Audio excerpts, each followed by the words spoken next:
Whether you're looking for answers to specific life questions or seeking to become the best version of you possible, welcome to the Mental Breakdown and Psych Reg podcast, where we offer insight, information, and strategies based upon research and years of practice as clinical psychologists.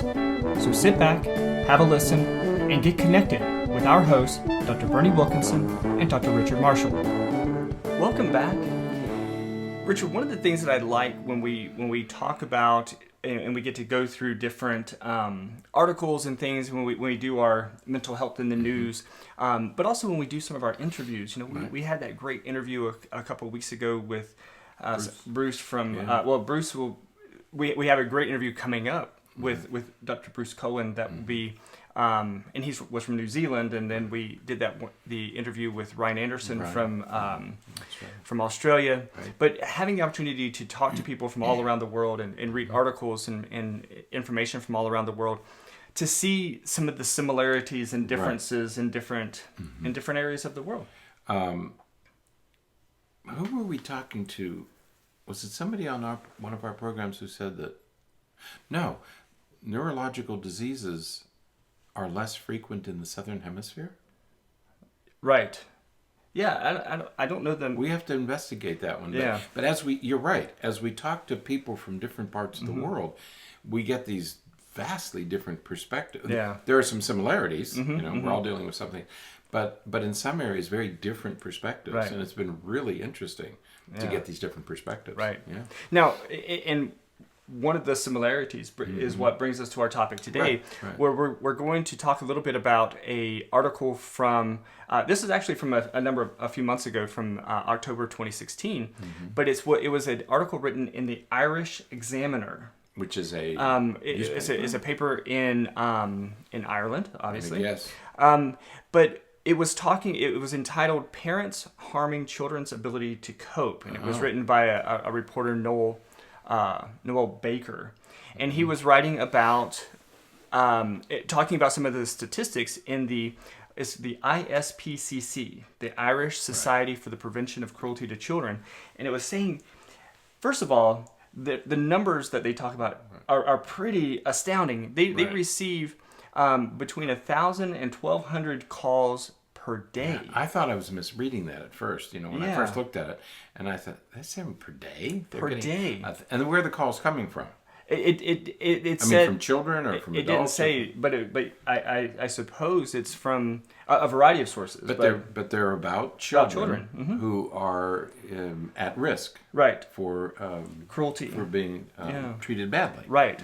In 2015, the Center Society received 422,000 calls, which was astonishing. And it makes me want to. I need to dig in now and figure out how many calls our child abuse hotline receives, on an annual basis here in the United States. What it makes me think of is, given the size difference between Ireland and the United States, our numbers must be tremendous. Probably higher. Right. Mm-hmm. Considerably higher. Proportionately higher, right. too. Yeah. Right. I'm guessing. Right. And so one of the things that was written in the article was the fact that many of the calls and investigations and what they found is that a lot of these children were not developing many of the skills that they need to cope with sort of ordinary life stress and ordinary life pressure and issues and things like that. And so they started to create and look for this connection between parenting style and some of these reports. And the opening line, it says, helicopter parents are affecting their children's ability to cope with problems, according to the director of services at the ISPCC. And we've talked about this so many times in our presentations, in our books, and right. our blogs, where you have to give children the opportunity to fail. You have to put them in circumstances so that they learn how to deal with success and failure. And here's yet another example, even from another country, of parents who apparently are so reluctant to have their kids fail. We have parents, I talk to parents all the time. I did a talk the other night, and the parents are, well, I just can't let them fail. Right.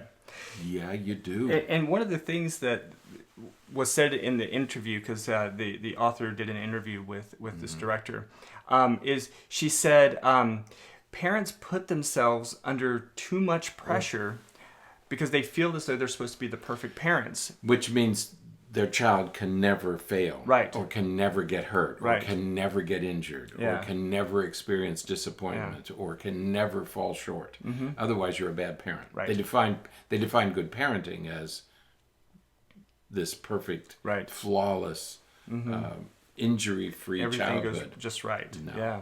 And so I get, as a result, it appears from the article that the ISPCC has adjusted some of its things and is starting to work with young people based on the tenets of, and I love this, I am, I can, I have. Right. Sort of that tenet of, I can do this, I can take responsibility. You want children to develop. Yeah. Right. So it focuses on the development of self-esteem, a sense of independence, and just being able to, work for what they want instead of just being able, just getting it. Just providing it. Yeah. Parental provisions. Yeah. Mm-hmm. And so again, it's something that we've talked about many times, but the reason that we're really talking about it is that we often associate, especially helicopter parenting, but a lot of these types of parenting styles with, as though it's a uniquely American thing.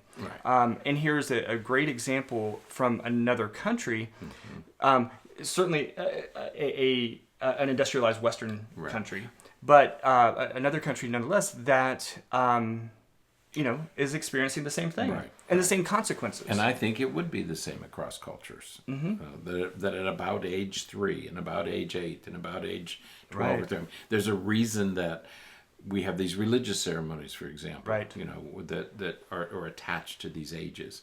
And I think it's because it's a common experience. These are common experiences. Right. Yeah. So, it calls for the need, again, for us to be very mindful of how we're parenting, the decisions that we're making regarding parenting, and just ensuring that we give our children the opportunities and the and situations where they can push their limits, where they can try things that they've never tried before. It happened again this past week. I was working with a family, and the expectation is straight A's. And that's just the expectation. And it's really difficult for parents sometimes to understand that if your kid's making straight A's, they're probably not being challenged enough. And I'll bet they're not. I'll bet the child isn't unhappy. Right. I mean, if they're making straight A's, they're doing what they are asked to do. Right. That's not a bad thing. Right. Education is a lifelong process. It doesn't have to happen every grade level, at every grade. Okay, so it happens across a lifetime. Yeah. So just be easy. Ease up. Be easy. Ease up. It'll be okay. They're going to do well sometimes. They're going to struggle sometimes. And but you can't hover and protect and guide and do all of that all the time. To engineer success, to engineer nothing but, if your goal is to engineer nothing but success, you're going to make these children vulnerable to preventing them.